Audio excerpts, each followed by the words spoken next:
आंखों से तूने ये क्या कह दिया, मुझे तो मीथेन दिखने लगा। Hello my dear students, welcome back to all of you. कैसे हैं आप सभी लोग? उम्मीद करते हैं बहुत ही अच्छे होंगे, पढ़ाई कर रहे होंगे। और आज का लेक्चर, जैसा कि मैंने कहा था, बहुत खास है क्योंकि आज हम बात करेंगे 3D रिप्रेजेंटेशन में मॉडल रिप्रेजेंटेशन की। पिछले लेक्चर में आपने देखा था कि मैंने इस सेम रिप्रेजेंटेशन को बताया था आपको, और आज उससे एक स्टेप आगे का वीडियो आज हम आपके लिए लेके आए हैं। हमने आपको क्या क्या बताया था, जल्दी से सीख लेते हैं। सबसे पहले हमने आपसे कहा था कि बचपन में आपने मीथेन का ये स्ट्रक्चर पढ़ा होगा। ऐसे बनवाया जाता था, ऐसे कहा जाता था, बच्चा बना लो। ठीक है, बच्चा बना लेता था खुशी मन से। फिर बच्चे जब बड़े हुए तो उनको कहा गया, बच्चा तुम ये सीख लो, तो बच्चे ने ये सीख लिया। फिर बच्चा जब थोड़ा सा और बड़ा हुआ, ठीक है, तो फिर आपने ये सीखा। तो 2D से बढ़ते बढ़ते आप किस में पहुंच गए? 3D में पहुंच गए। सोचने लगे, विचारने लगे, तो यहाँ पे 3D रिप्रेजेंटेशन का मैटर आया। अब 3D में सोचने जानने के लिए हमने आपको ये बताया कि ये जो रिप्रेजेंटेशन 2D का है, इसमें जो दो बॉन्ड होते हैं, किन्हीं दो बॉन्ड को आप कवर कर सकते हैं। तो मैंने एक बाय डिफॉल्ट बना लिया, जिसमें मैंने बताया कि ये जो दो लाइन होती है वो प्लेन पे होती है, या बहुत से लोग विद इन प्लेन कहते हैं, तो विद इन प्लेन भी आप कह सकते हो। ठीक है, विद इन प्लेन, तो प्लेन पे होती है। और बाकी ये आपकी टुवर्ड्स ऑब्जर्वर और ये अवे फ्रॉम ऑब्जर्वर, यानी जहाँ पे खूबसूरत सी आंखें दिखाई दे रही हैं, जहां से आप हमें देख रहे हो। ठीक है, तो ये टुवर्ड्स ऑब्जर्वर है, आप हमें देख रहे हो, और जो हमारे पीछे आप नहीं देख रहे हो वो क्या है? Away from observer. तो चलिए आज हम मॉडल से समझाते हैं। तो हमारे पास एक है खूबसूरत सा मॉडल, और इस मॉडल में हम करने जा रहे हैं कुछ खूबसूरत सा काम। तो चलिए एक मॉडल बनाते हैं, और मॉडल बना के आपको समझाते हैं कि टेट्राहेड्रल दिखने में कितना खूबसूरत होता है। हाँ, खूबसूरती से बहुत आप लोग अंदर अंदर मुस्कुराहट भरी हुई है, बहुत मुस्कुरा रहे हैं आप लोग। और ये आपका मॉडल हो गया तैयार। देखिए, ये है आपका 3D रिप्रेजेंटेशन। अगर आप कहीं से भी इसको रखो, जैसे इमेजिन करो कि यहाँ पे कोई बोर्ड है। ठीक है, बोर्ड पे आप इमेजिन कर सकते हो। तो आप इमेजिन करो कि यहाँ पे बोर्ड है, यहाँ पे। ठीक है, अब यहाँ पे बोर्ड है, इसको मैंने पकड़ा, और उसके लिए सबसे अच्छा क्या रहेगा? मैं डस्टर का हेल्प ले लूं।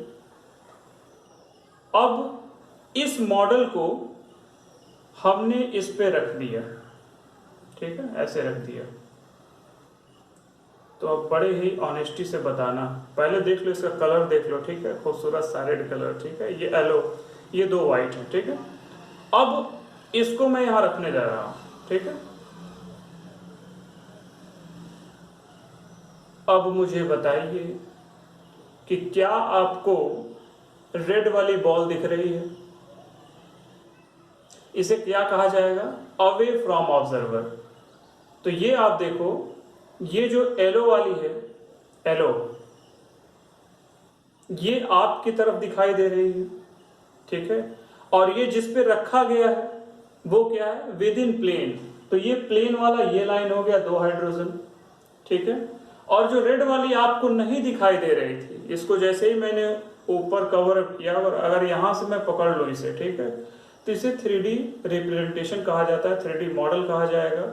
और आप देख सकते हो कि ये रेड वाली बॉल आपको इसके जस्ट पीछे दिखाई दे रही होगी। ठीक है, इसके जस्ट पीछे। तो इसलिए ये जो होगा वो आपकी तरफ है 3D रिप्रेजेंटेशन, और ये जो होगा वो अवे फ्रॉम ऑब्जर्वर होगा, यानी वो आपसे दूर होगा। तो स्टीरियो केमिस्ट्री में ये बताया जाता है, स्टीरियो केमिस्ट्री में बहुत ही इंपॉर्टेंट रोल है आपके मीथेन का।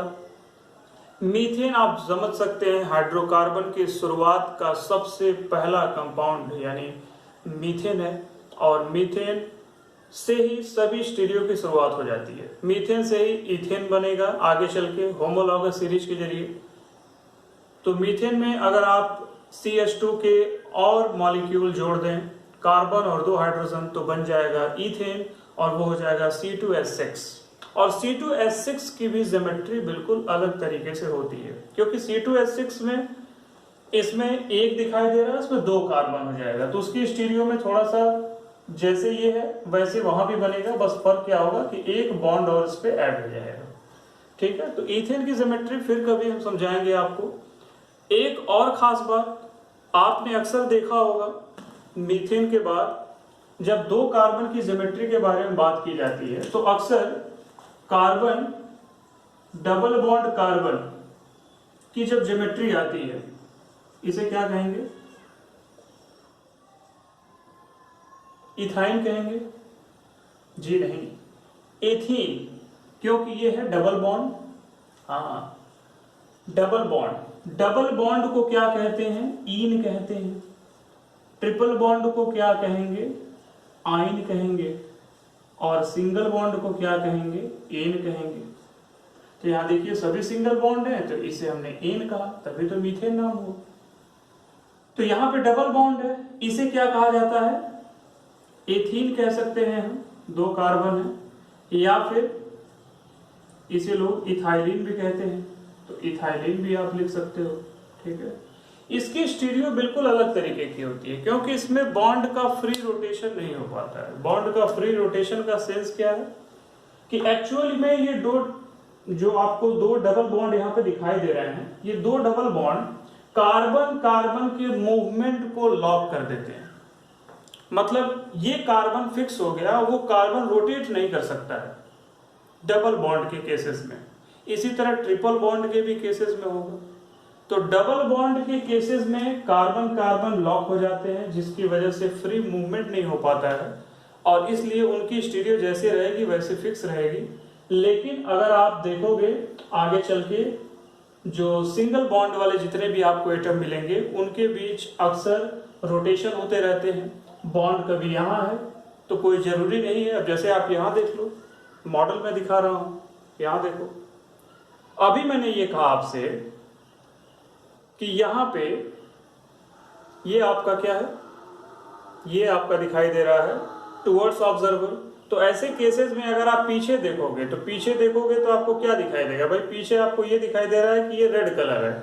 अब इसको मैंने सिंगल बॉन्ड है ये, तो सिंगल बॉन्ड के अलॉन्ग मैं इसको रोटेट कर सकता हूँ। रोटेट कैसे करूंगा? अब आप सपोज करिए कि मैंने इसको 180 डिग्री मीन्स ये जो फ्रंट है वो बैक हो जाएगा, जो बैक हो फ्रंट हो जाएगा। रेडी, 1 2 3। अब देखिए, अब इस केसेस में क्या आपको दिखाई दे रहा है कि ये आपको अब जो पीछे था वो फ्रंट पे आ गया, और जो फ्रंट था वो बैक में चला गया 180 डिग्री। तो इस तरह से आप रोटेशन कर सकते हो। तो सिंगल बॉन्ड के अलॉन्ग रोटेशन बहुत ही अच्छे से पॉसिबल होती है, लेकिन डबल या ट्रिपल बॉन्ड एक लॉक है स्टीरियो, तो यहाँ पे स्टीरियो लॉक होने की वजह से आप इसको इस तरह से रिप्रेजेंट नहीं कर पाओगे, मीन्स उसको रोटेट करने में होती है समस्या। तो उसकी स्टीरियो पे हम फिर कभी बात करेंगे। तो आप लोग पढ़ाई करते रहिए, चैनल को जल्दी से सब्सक्राइब कर लीजिए, क्योंकि स्टीरियो की बहुत सारी बातें आपसे करने अभी बाकी हैं। तो स्टेप बाय स्टेप हम बात करते रहेंगे। जल्दी हम मिलेंगे एक अगले वीडियो लेक्चर के साथ, जिसमें हम कुछ और स्टीरियो के बारे में बात करेंगे।